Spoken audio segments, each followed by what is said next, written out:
Македонската економија е стабилна. Проекцијата за раст на БДП останува непроменета, околу 3,5% до крајот на годината.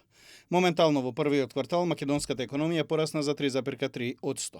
Според овој параметар Македонија е меѓу првите 10 земји во Европа. Според последните податоци на Евростат, растот на македонската економија е за 3 пати повисок од кварталниот раст на Европската унија, кој изнесувал само 1%. Нашиот раст е пак уште повисок и од растот на еврозоната, кој изнесува 0,8%. Премиерот Христијан Мицкоски порача дека владата останува посветена на одржлива економија со тенденција на забрзување. Однос на бруто домашниот производ представува еден од најдобрите во Европа во овој момент, колку и да сакаат поединци да извртуваат вистината или сатирично да го пренесуваат сето тоа, но за нив имам лоша вест.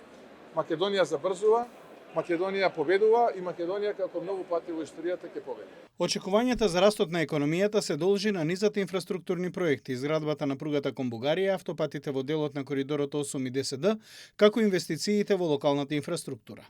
На овие проекти се работи со силно темпо, поотоку и очекувањата дека вториот квартал ќе донесе уште подобри резултати.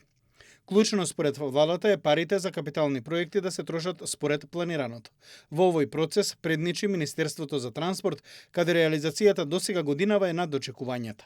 За овој процес да стане уште поефикасен, Мицкоски вели дека е потребна релокација на средства, што ќе се обезбеди со предстојниот ребаланс на буџетот кој треба да се најде на собраниска седница до крајот на месецов. Од владата очекуваат и втората половина од годината да продолжи растот и преку зголемените инвестиции во општините. Со ребалансот на буџетот владата очекува дека и во периодот што следува ќе има пари за нови проекти кои ќе бидат во функција на социјалниот живот на граѓаните на локално ниво.